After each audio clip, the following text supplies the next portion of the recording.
मोदी सरकार 3.0 ने केंद्र सरकार के कर्मचारियों को साधने के लिए एक नई पेंशन स्कीम का ऐलान किया है। इस स्कीम का नाम है यूपीएस यानी यूनिफाइड पेंशन स्कीम। इस स्कीम में क्या है? यूपीएस एनपीएस से कितनी अलग है?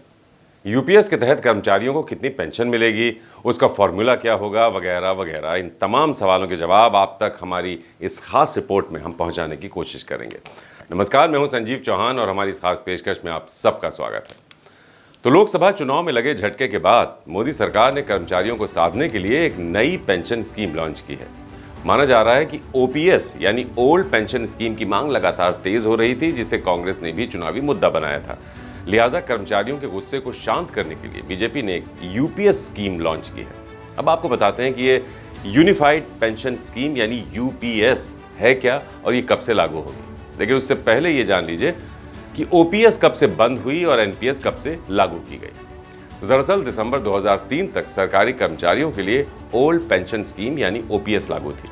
जनवरी 2004 में अटल बिहारी वाजपेयी सरकार ने इसे हटाकर न्यू पेंशन स्कीम यानी वो एनपीएस लाई। एनपीएस पर कई तरह के सवाल उठ रहे थे, इसके खिलाफ प्रदर्शन भी हो रहे थे। तो मोदी सरकार ने अप्रैल 2023 में टीवी सोमनाथन की अगुवाई में एक कमेटी बनाई। इस कमेटी ने हर प्रदेश के वित्तीय सचिव, नेताओं, सैकड़ों कर्मचारी यूनियन के साथ चर्चा की। उसके बाद कमेटी ने कैबिनेट को न्यू पेंशन स्कीम में बदलाव करने के लिए कुछ सिफारिशें की। 24 अगस्त 2024 को मोदी सरकार ने यूनिफाइड पेंशन स्कीम यानी यूपीएस को मंजूरी दी है।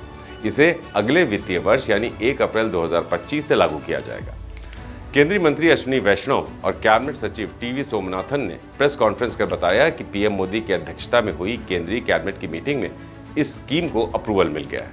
वहीं सरकार ने अपनी इस नई पेंशन स्कीम की कई खूबियां गिनाई हैं। मसलन यूपीएस के तहत आखिरी साल की औसत सैलरी की 50% एश्योर्ड पेंशन मिलेगी। कर्मचारियों को उनके रिटायरमेंट से पहले के आखिरी 12 महीने की बेसिक पे के औसत का 50% बतौर पेंशन दिया जाएगा। यानी अगर किसी कर्मचारी को उसकी नौकरी के आखिरी साल में 50,000 रुपये बेसिक पे मिलती थी तो उसे रिटायरमेंट के बाद हर महीने 25,000 रुपये पेंशन मिलेगी। वहीं 25 साल से कम नौकरी पर उसी अनुपात में पेंशन उसे मिलेगी।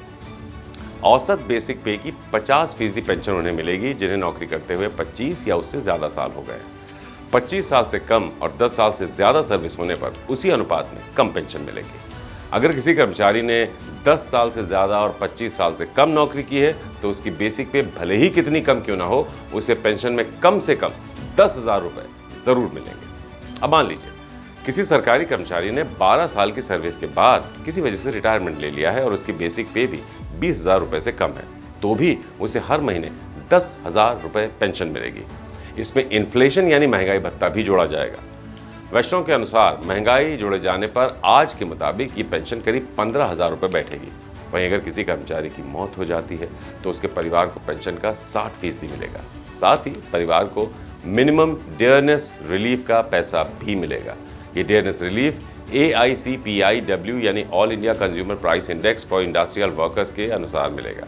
वहीं सरकार हर कर्मचारी को उसकी हर 6 महीने की नौकरी पूरी करने पर इन महीनों की उसकी सैलरी और डीए का 10% पैसा रिटायरमेंट के बाद लमसम अमाउंट के तौर पर देगी।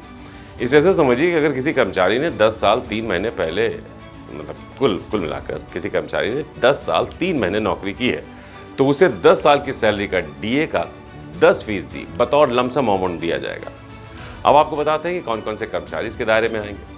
तो जानकारी के मुताबिक यूपीएस अभी सिर्फ केंद्रीय कर्मचारियों के लिए है। इन कर्मचारियों की संख्या करीब 23 लाख है। भविष्य में राज्य भी चाहें तो इस योजना के प्रावधानों को अपने यहाँ लागू कर सकते हैं। अगर सभी राज्य इसे अपना लें तो राज्य और केंद्र के मिलाकर कुल 90 लाख कर्मचारी इसके दायरे में आ जाएंगे। केंद्रीय कर्मचारियों के लिए भी इसे अपनाने की बाध्यता नहीं है। अगर वो चाहेंगे तो ही उन्हें यूपीएस के तहत लाया जाएगा। वो चाहें तो एनपीएस के तहत ही भी अपनी पेंशन वो लेते रह सकते हैं। तो अब आप सोच रहे होंगे कि आखिर एनपीएस में ऐसी क्या खामियां हैं जिसका लंबे समय से विरोध हो रहा था। दरअसल दिसंबर 2003 तक लागू ओपीएस में सरकार अपने खजाने से कर्मचारियों को एक तय पेंशन का भुगतान किया करती थी। इसलिए इसे कर्मचारियों के लिए एक सुरक्षित पेंशन स्कीम माना जाता था। कर्मचारी इसे बुढ़ापे की लाठी कहा करते थे। तो वाजपेयी सरकार ने खर्च का बोझ कम करने के लिए 1 जनवरी 2004 से एनपीएस योजना लागू कर दी, लेकिन इसका भी बड़े पैमाने पर विरोध हुआ। एनपीएस का विरोध करने वाले कर्मचारियों का तर्क था कि एनपीएस के तहत पेंशन शेयर मार्केट पर निर्भर होती है। शेयर मार्केट में पेंशन का एक हिस्सा निवेश करने पर फायदा नहीं हुआ तो पेंशन कम हो जाएगी। साथ ही एनपीएस के तहत कर्मचारियों को सैलरी से पैसा कटवाना पड़ रहा है, जबकि ओपीएस में बिना पैसा कटे एक मुश्त रकम पेंशन में मिल जाती थी। एनपीएस तक एक तरह से जो एनपीएस था वो एक इन्वेस्टमेंट प्लान की ही तरह है। एनपीएस को सरकारी कर्मचारियों की पेंशन के साथ साथ एक इन्वेस्टमेंट प्लान की तरह शुरू किया गया। ये कहा गया कि निवेश के चलते कर्मचारियों की पेंशन की रकम में कुछ पैसा बढ़कर भी मिल सकता है। एनपीएस के तहत कर्मचारी कई बैंकों, वित्तीय संस्थानों और प्राइवेट कंपनियों के जरिए कई स्कीमों में निवेश कर सकते हैं। आईसीआईसीआई, एसबीआई, एचडीएफसी जैसी बैंक और एलआईसी कुल 9 पेंशन फंड मैनेजर्स ने ये स्कीम प्रोवाइड की है। हाई रिस्क के बावजूद भी इन स्कीम में निवेश पर 15% तक ही रिटर्न मिलता है, जबकि घाटा होने पर नुकसान भी हो सकता है। एनपीएस के तहत कर्मचारी की सैलरी और डीए का 10% पैसा कटता रहता है और सरकार भी कर्मचारी की सैलरी का 14% हिस्सा अपने पास से उसके फंड में जमा करती जाती है। इस फंड का एक हिस्सा कर्मचारी किसी भी समय निकाल सकता है। अगर फंड का 60% तक पैसा निकाला जाए तो उस पर कोई टैक्स नहीं लगता। बाकी 40% पर जो पैसा है वो एन्युटी में वो निवेश कर दिया जाता है। चूंकि इस रकम का निवेश शेयर मार्केट में हो रहा है, इसलिए बढ़ भी सकती है, घट भी सकती। इस 40% रकम में संभव घटाव बढ़ाव के बाद फंड में बची कुल रकम रिटायरमेंट के बाद एक नियमित आय के तौर पर कर्मचारी को मिलती रहती है। मतलब इस रकम से कर्मचारी को हर महीने एक पेंशन बंध जाती है। वहीं ओपीएस एक तय पेंशन का प्लान था। एनपीएस के उलट ओपीएस में कर्मचारी को पेंशन के लिए अपने पास से कोई रकम नहीं देनी होती थी। कर्मचारियों को सरकार के खजाने से अपनी आखिरी सैलरी का फिक्स्ड 50% बतौर पेंशन मिलता था। साथ ही सरकार हर 6 महीने पर कर्मचारियों को महंगाई भत्ता भी देती थी, जिसे एनपीएस के तहत बंद कर दिया गया था। ओपीएस के तहत जनरल प्रोविडेंट फंड भी मिलता था और ग्रेच्युटी की सीमा 20 लाख रुपए तक की थी। इससे केंद्र सरकार और राज्यों पर अतिरिक्त बोझ पड़ रहा था। हालांकि आंकड़े ये भी कहते हैं कि ओपीएस के तहत कुल कर्मचारियों में से सिर्फ 12% को ही पेंशन का लाभ मिलता था। बाकी 88% कर्मचारी पेंशन कवरेज से बाहर रहते थे। तो आइए अब आपको बताते हैं कि ओल्ड पेंशन स्कीम की मांग कर रहे कर्मचारियों का यूपीएस पर क्या कहना है। तो national movement for old pension scheme के राष्ट्रीय अध्यक्ष विजय बंधु ने न्यूज वेबसाइट से एक इंटरव्यू में कहा कि अगर सरकार यूपीएस का विकल्प दे सकती है तो फिर ओपीएस का विकल्प देने में सरकार को क्या दिक्कत है। अगर यूपीएस में बेसिक पे का 50% दे सकती है तो ओपीएस में भी 50% ही तो देना होता है। नाम बदल देने से काम नहीं बदलता।